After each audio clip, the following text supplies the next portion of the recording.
Hello, everyone, and welcome to MIT Designeering Series, a weekly podcast where we feature leading professionals from the domains of design, technology, business, and innovation. We talk to them about their experience, views on the latest industry trends, designeering, and a lot more. You can connect with us on our Instagram, LinkedIn, Facebook, and Twitter handles to get regular updates regarding our new episodes. And without further ado, let's start with your show.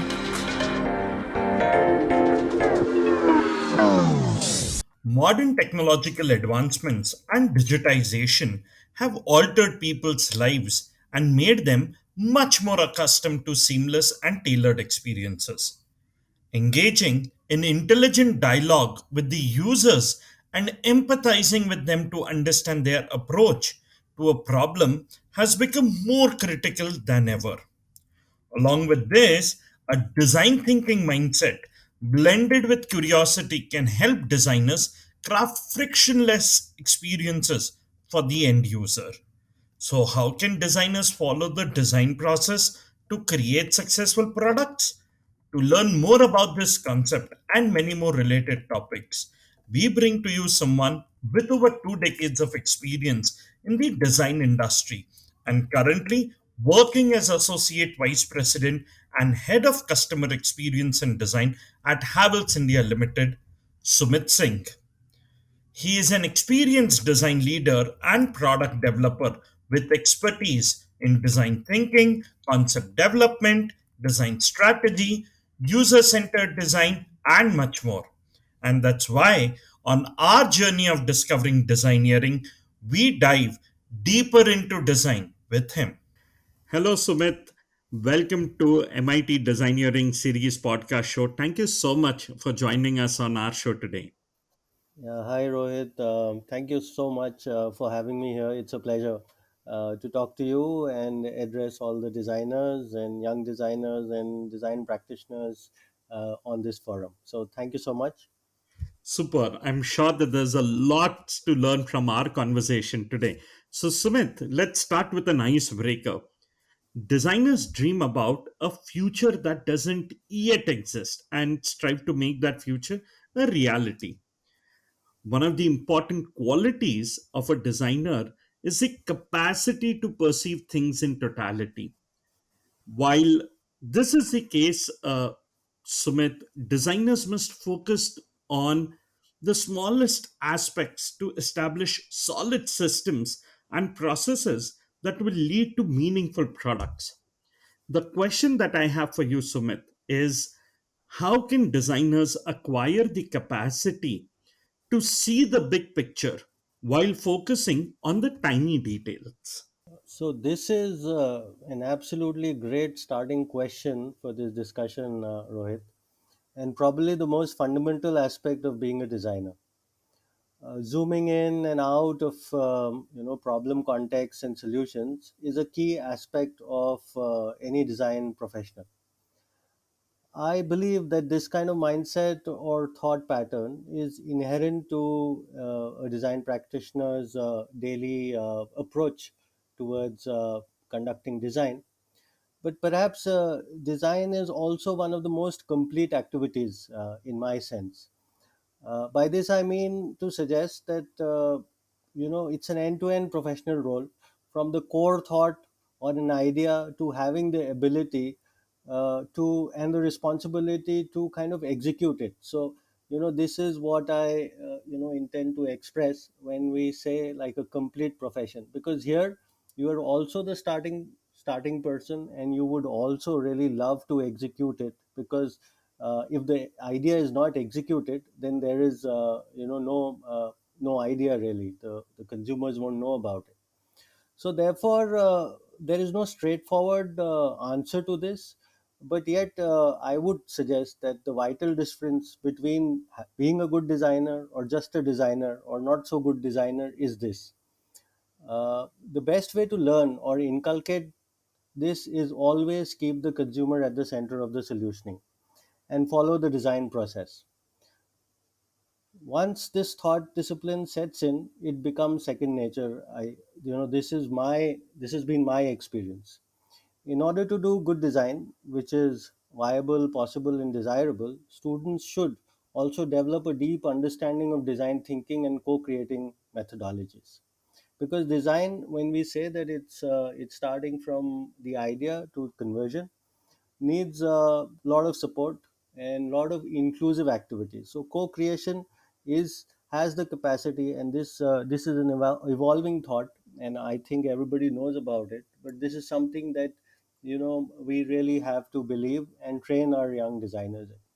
Absolutely well said, Sumit. And I'm sure that coming together, co creating, collaborating, like most of the products and services are focusing upon today, at the same time, engaging with the customers is a great way to come together and focus on those tiny details.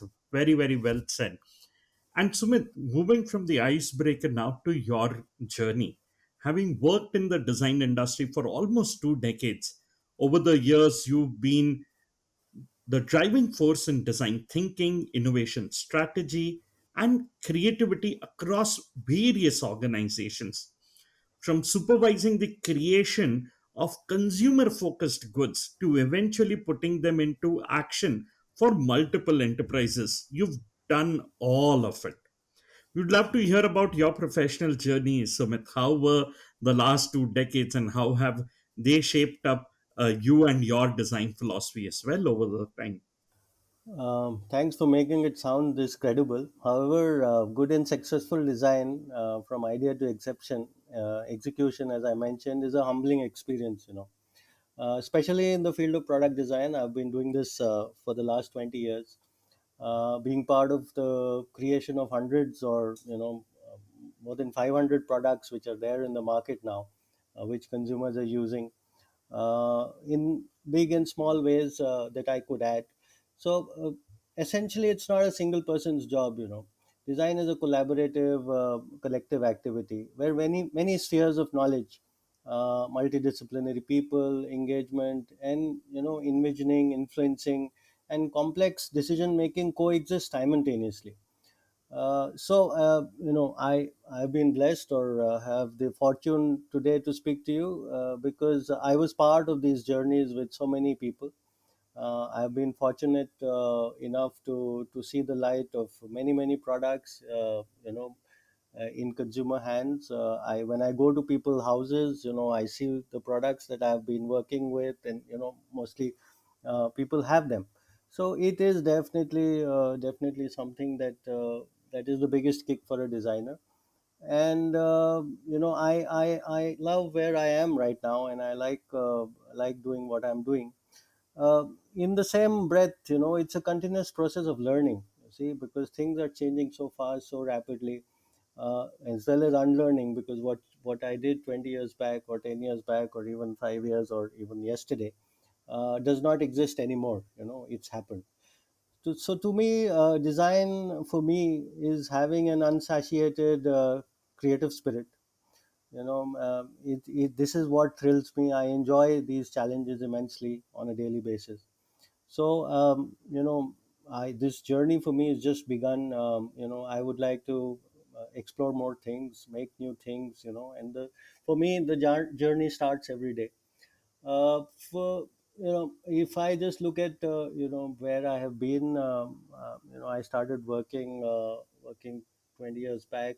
I did my internship actually with Rado, which was in Switzerland. Thereafter, I worked with Xerox here in Delhi, and moved on to LG Electronics. I worked a very long time with Whirlpool of India, and now I'm the head of design for an experience at Havells. Exceptional things have happened. When we started this, there wasn't much technology. We started with, there were phones. There were those dumb phones. Early 2000, 2001, and look at what digitization is today, and everything is appified, and so things have changed. We are working extensively on connectivity, IoT products. Everything is connected with each other. We're looking deeply at, as I mentioned, consumer journeys, making them more fulfilling, pleasant, and engaging. So now, as a product designer, or a designer, or an experience designer, As my role changes, it's become more holistic, it's become more fulfilling. Even design as a discipline now has been more has become more specialized, especially with the young designers coming in. But what I would, really concur and also advocate is that design is simply it should be kept simple. It's a thought. It's a core thought.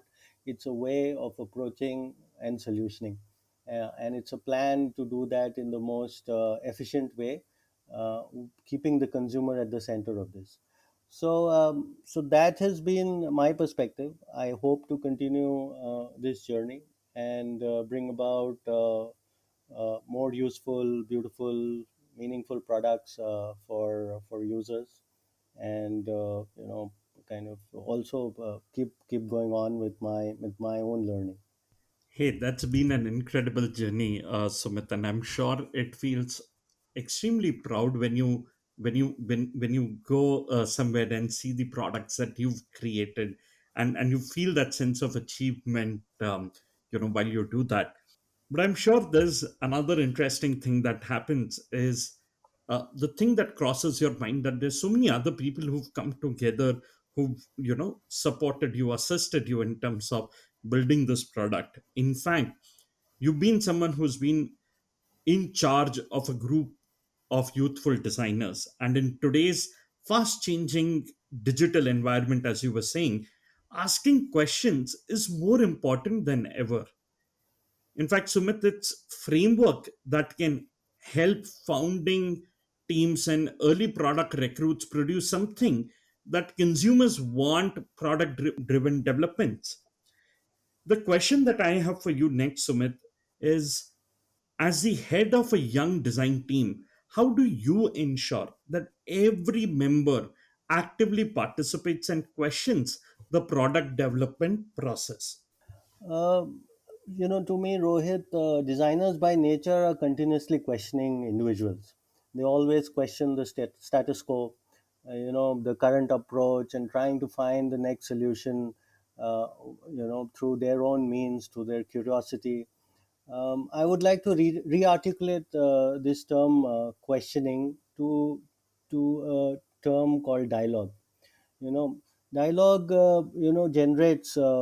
generated through curious minds, and it is something that when your brain works keeps working actively, and with a common context and goal. The most fascinating thing, if you extend this thought in the current context, which is really exciting, is the emergence of many design specialities as opposed to 10 or 20 years back. No longer there is a freestanding ID design team, right? It's a blend of product designers, color finish, material, graphic designers, animation, visualizers, user interaction designers, UX specialists, and even cognitive scientists have really joined this whole group of design, and this is flourishing, and this is the dialogue that is flourishing, right? And this is how a healthy design team or young individuals can really be nurtured into getting the best solutions, which are more complete. So this coming together of all these disciplines, as I mentioned, brings together a mindset of inquiries and point of views. So, from for me as a head of design, healthy dialogue, constructive feedback, reflections are an integral part of the design process and design development. I strongly believe that designers, perform the best in an ecosystem that provides them the freedom to express. Because design, by nature, is a field where you have to express, your creativity, your thoughts. So that freedom is an eminent part of any design ecosystem. And such environments promote sincere exploration as well, and the development of such things, such dialogue, such explorations only will get a meaningful thought. So if there is even a critique, that's good. That's probably the best part, when you're actually looking at things more critically. And this is an innate curiosity or a curious approach that all designers have. And if you blend it with actually the process or the design process that we learn in our schools as well, which is about brainstorming and ideation and again co-creation and feedbacks, and automatically provides a great space for young minds to work and thrive creatively and professionally. So as I said, this is part of design, and a participatory open dialogue is a must for a design environment, and any design head or a design leader to foster with the team.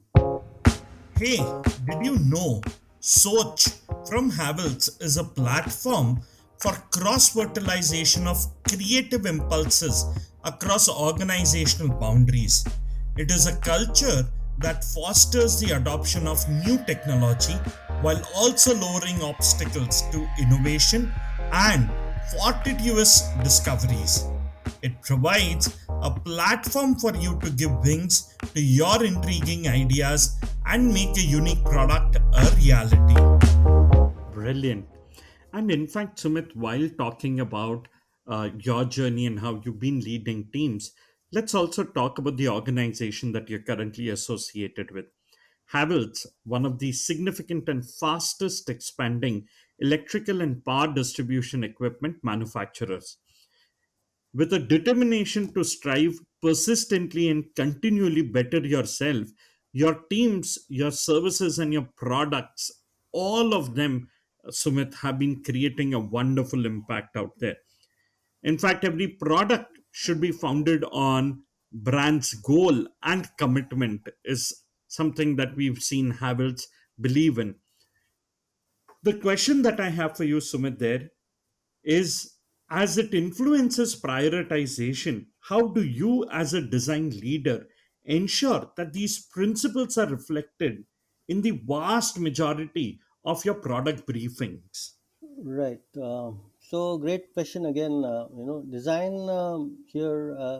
Design. I feel in the way we look at it, Havells is a strategic tool for a brand, and this is how every growing company is looking at it. So it is not just a function anymore. It is the driver for consumer delight, and therefore asset or a strategic tool for any company. So Havel sincerely believes in keeping the consumer at the heart of all the solutions it provides. And when the consumer comes in, design automatically kind of has an open door to come in, right? So and then of course innovation is the key to growth. That's the future. So again, there again, design plays the most critical role. Uh, and then perceived quality, again, design comes in. So overall, as a as a consumer company, or a company that has, let's say, business to consumer B2C products, design plays a very embedded role. So looking deeply into the consumer's latent and emerging needs and creating solutions which are easy to adopt and bring convenience is our goal. That's what the consumer prefers, and would appeal to the consumer in the plethora of choices that they have. So design probably becomes the only differentiator there. So striving to deliver that differentiation with the most well crafted experiences is what is the key principle that I would like to highlight here, which is part of the briefings to my team, or any product should be looked at that lens, which goes into the market. Hey, interesting, Sumit. In fact, when you spoke about consumers and their expectation, I think one of the other things that is shaping this up is the consumer experience. In fact, in today's rapidly changing world, where consumers are accustomed to frictionless interactions and tailored experiences on their smartphones, they're increasingly expecting the same from their business engagements as well. The question that I have for you, Sumit, is What are some of the ways organizations may rethink the consumer experience by using smart technology and design thinking on the end user to create seamless human interactions? Times have changed, rightly so. In this rapid change and digital disruption, proliferation of new channels and technologies, the expectations of our consumers and customers have changed, and very rightly so. Technology and digital have significantly altered how consumers' lives, and they've defined their lives in a totally different way. And the expectations of the brands as well, and the product companies and the product offerings, everything has changed.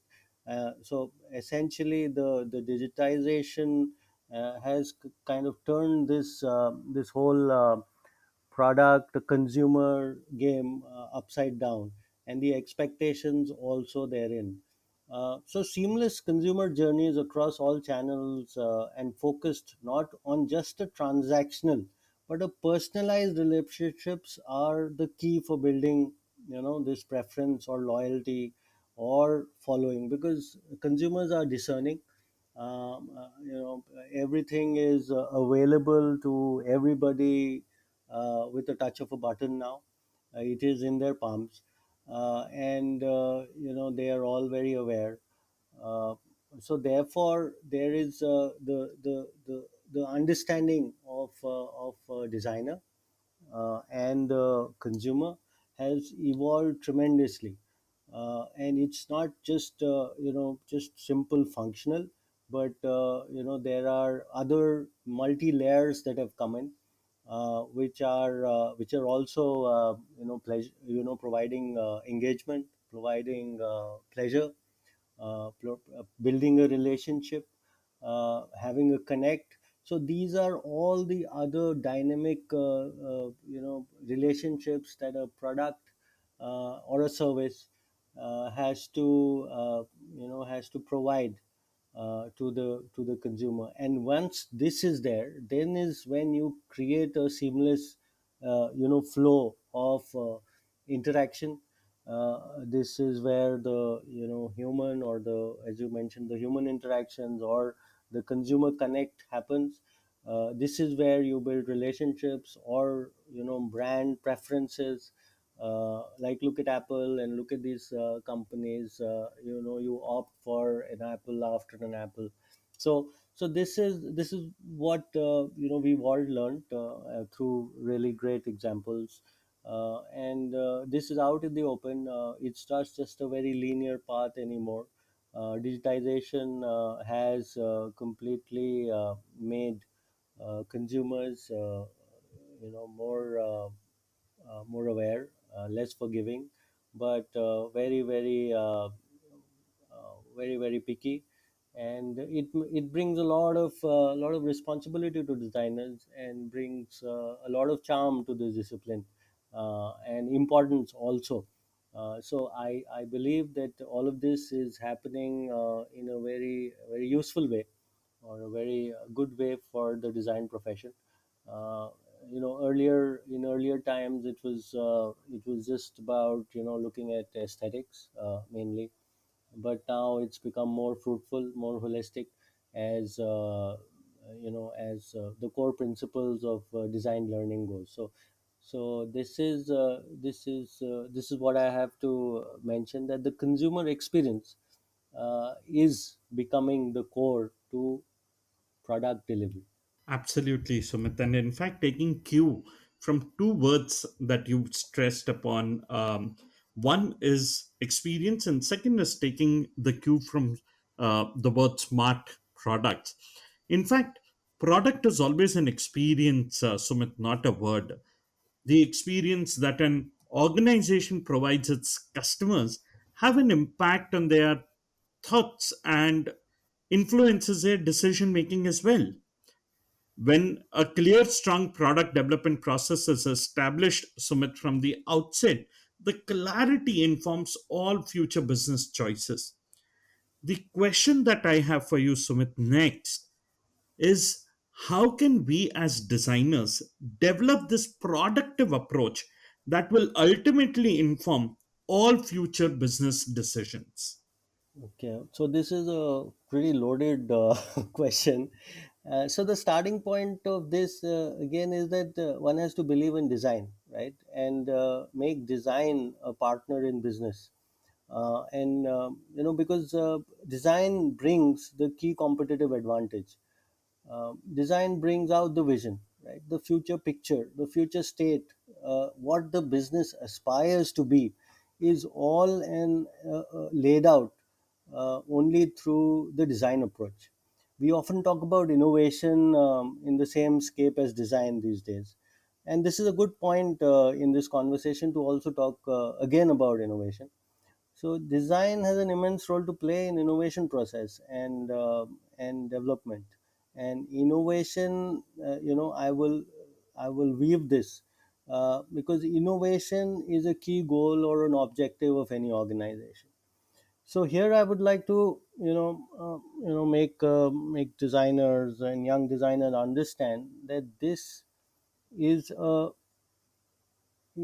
is an intimately woven fabric of any business at the core, where the mindset of design uh, with respect to innovation, with respect to competitive advantage, is a key role that the business understands that the design plays.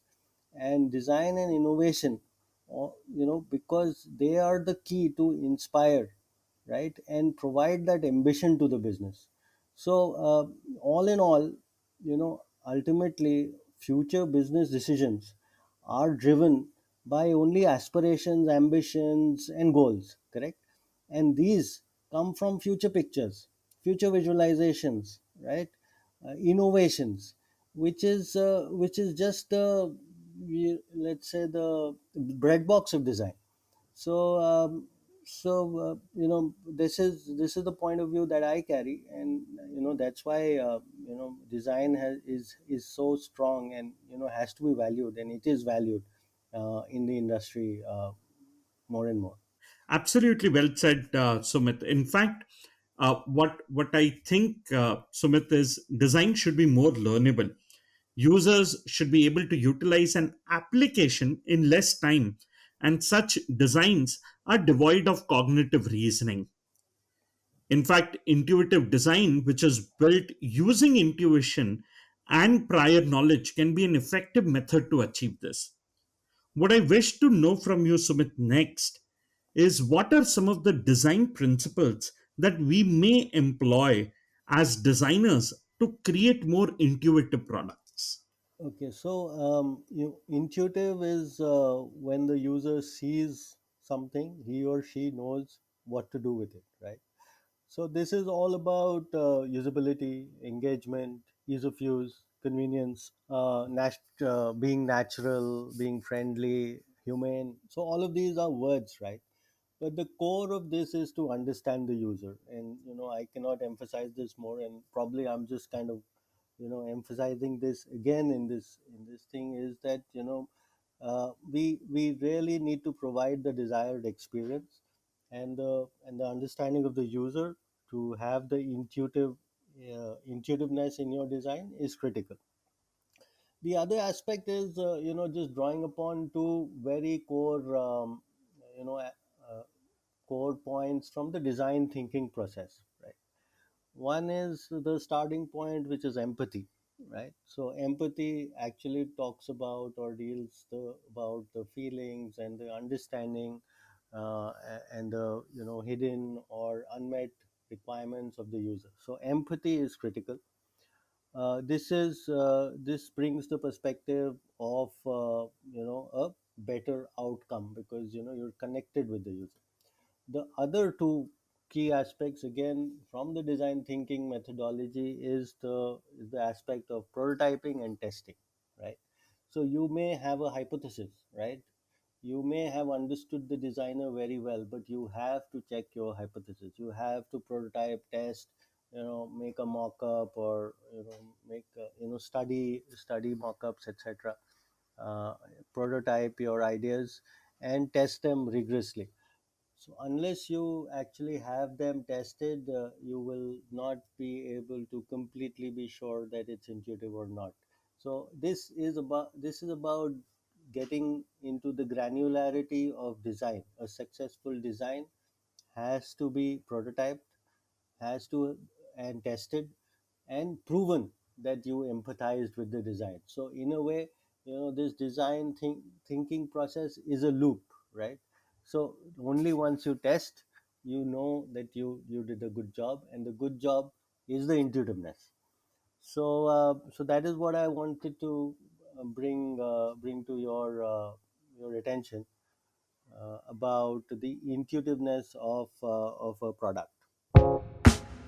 Hey, did you know that Havells fan was honored with the Effie's Bronze Award in the Durable category for their outstanding achievements, entrepreneurial success, and contribution to industry and the society? Brilliant. In fact, while we talk about intuitiveness, one of the other things, Sumit, that we can't escape is the visual simplicity. In fact, it does not imply ease of use only, and achieving ease of use is surprisingly tricky. Simplicity, Sumit, according to me, necessitates a viewpoint on what is most essential and the ability to maintain that focus. However, the context and the manner of usage determine how users perceive the complexity of a problem. Sorry, complexity of a product.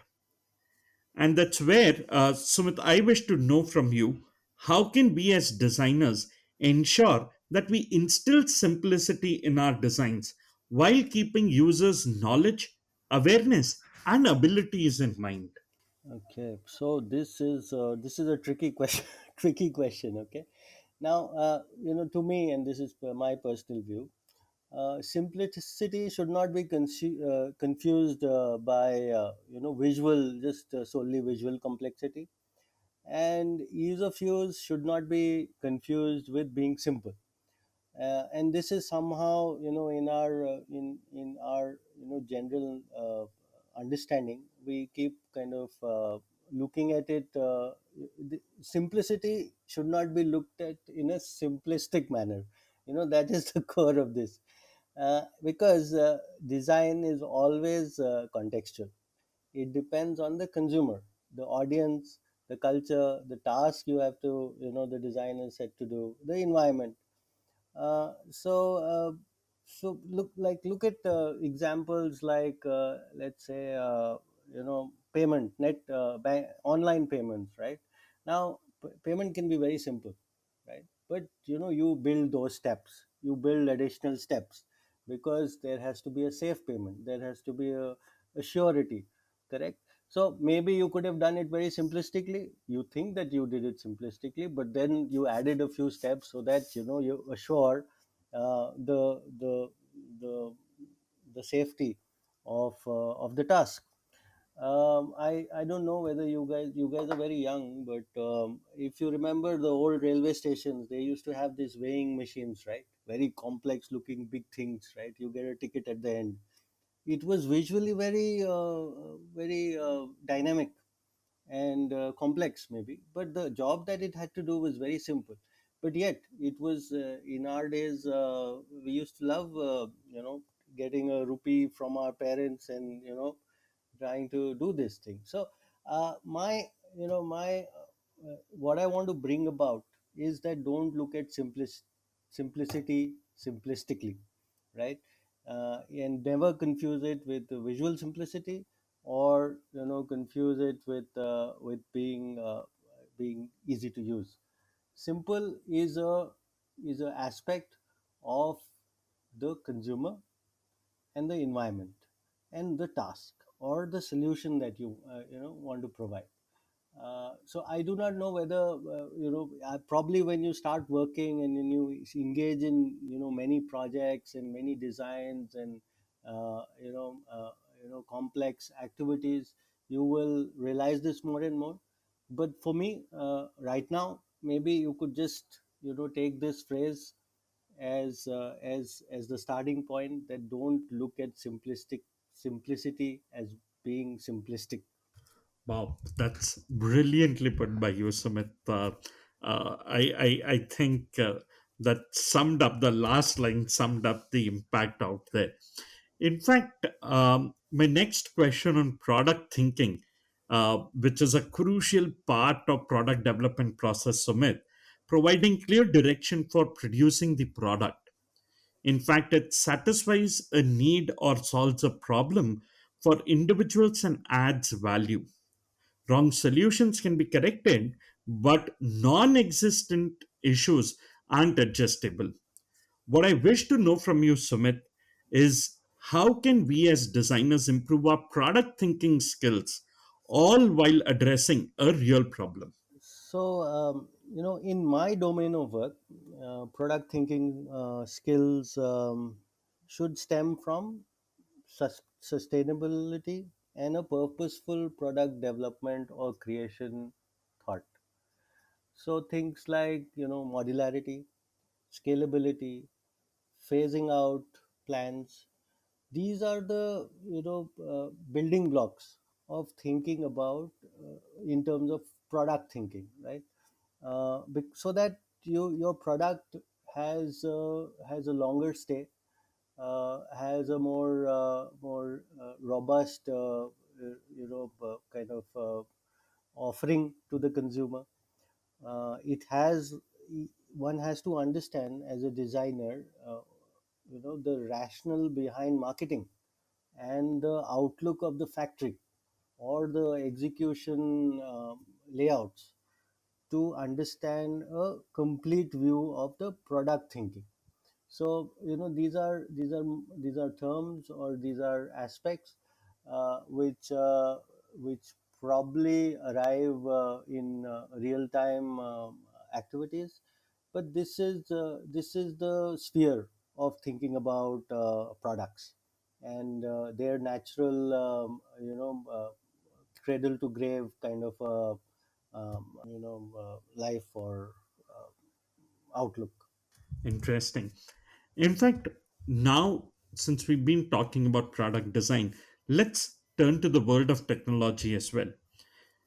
So, with the promise of new technology, has always been to enhance our human powers, allowing us to achieve things we couldn't do before. It is about looking beyond what technology can accomplish and towards what it will enable us to do. With the introduction of these new technologies comes an endless number of applications as well. The question that I have for you, Sumit, there is how can people incorporate these technologies into their daily lives, and what role will we play as designers in this process? Okay. As a race, let me take you to the current situation of the pandemic, right? So, as a race, the pandemic has made us look and introspect at all our actions of the past, objectively look at the outcomes and reflect or devise a future strategy or action. While as designers and sometimes academically oriented philosophers, if I say, we have a so-called human-centered approach, right? These are just terms which are created by people like you and me as humans, or any living non-living thing. We never exist in isolation, right? And being social, we coexist and rise or fall collectively. So humanity centered approach is looking at the big picture and of coexistence. Here it is important to me now for all the young designers to draw their attention to the principles of Indian culture and tradition. With these values, we always had these values of larger cause, of society, of mutual respect, discipline, restraint, very easily the aspects of reuse, recycle. not being wasteful, being mindful. Needless to say that the Indian designers have an advantage here and now. Looking at this background which I gave you. So this is a crucial and we're at the edge. We're at the tipping point for the business world, from changing over from a traditional transactional approach to a more relationship approach, uh, fostering well-meaning and well-being.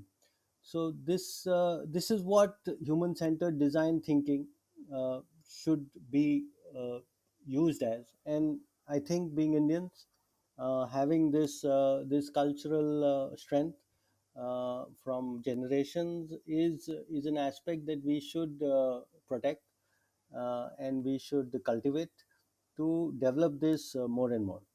Wow, well said, Sumit. And that brings us to our last question, Sumit, on our show. At MIT Group of Institutions, we have coined the term designeering, which is a unique combination of design and engineering. What I wish to know from you, Sumit, is does this concept blend in your field and could this help young designers achieve something exceptional? Right, of course, definitely. This is a great term. I think, and this is what I also tell my teenage daughter, is that art and design are they coexist. There is no, let's say, even if you're an animator, if you don't understand the physicality of any body, you will not be able to do justice to animation. uh, uh, and for anything else, if you're a painter, if you don't know chemistry, you won't be able to do this. So design and engineering are mated, at at birth. And if you have to understand that these, if you don't understand the physical, you will not be able to manifest the emotional. uh, so this is a great thing, Rohit, and I completely believe in this ethos. And the more and more people start looking at it, not as to different streams, but streams that will build the future. Because more and more we have, like bioengineering, right? We have new emergence of knowledge is through connecting to different fields. And this is how knowledge also percolates, and new developments, new innovations, new thought processes, new services, new products will evolve.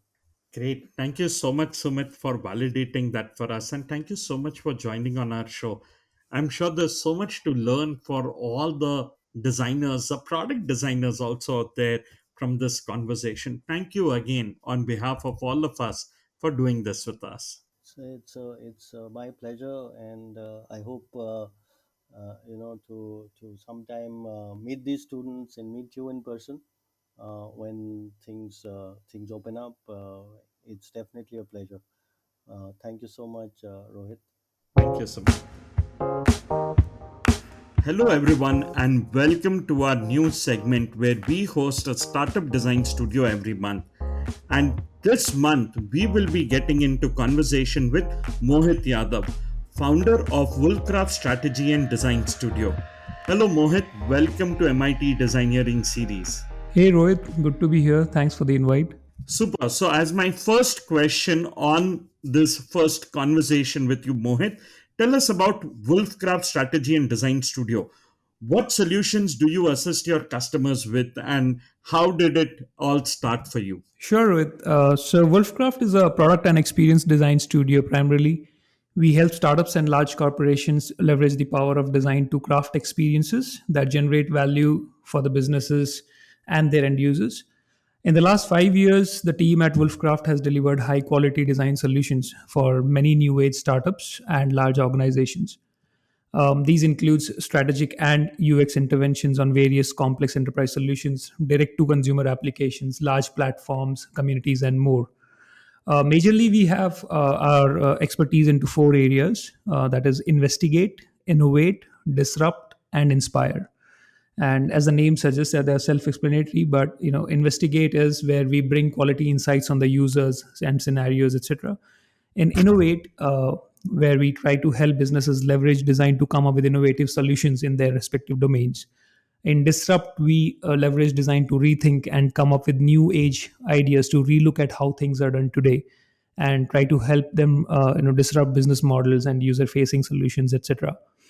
And inspire is my favorite one, where you use designs to create something that inspires the audience, or the newer generation, where you could be a leader in a space, or it could be a new way of doing business, new way of engaging customers, or really making a statement, so basically peeking into the future.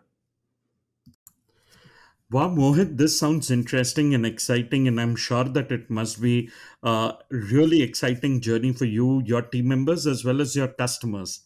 Yes, indeed, Rohit. I think we had a very, very interesting 5 years behind us, where we largely worked with many different, shapes and size of organizations, and very, very diverse projects. So yes, certainly. Super. What I also want to know from you, Mohit, while there are so many design strategy and user experience companies, what is the different niche that you are addressing? Okay, so we are already living in an experience economy, and there are very few brands leveraging this fact, or are aware that we are moving in this direction. Our focus is to help brands transition from the service economy to the new age experience economy. And also, a lot of companies try to offer more and more to their consumers, and by more I mean a lot of differentiated modular offerings. For example, design with technology, design with digital marketing, design with branding, etc. Because of that, most of the times design takes a backseat, and design becomes a commodity, or at best it becomes a stage in a process. Our niche is offering only design services, and that allows us to operate at a strategic level, where we are very focused, we go deep, and our team is super critical of the application of design towards that business. Because of this, we are able to craft an actual experience for an offering, and our customers see a very, very well differentiated value for their businesses, using design. Wow, this is absolutely exciting, and I'm sure that there's a lot for us to discover in our future conversations with Mohit this entire month. Thank you so much, Mohit, again for joining our show. We're excited to build more conversations with you over our next upcoming episodes. Likewise, Rohit, looking forward to it. Thank you. Hey there, thank you for listening, and we hope you enjoyed our show. Do write to us at mds@mit.edu.in. We look forward to your opinions, feedbacks, and suggestions of speakers you would like us to host on this show. You can also connect with us on our Instagram, LinkedIn, Facebook, and Twitter handles to get regular updates regarding new episodes and speakers. Do tune in to our channel next Wednesday for a new story on your favorite audio streaming platforms.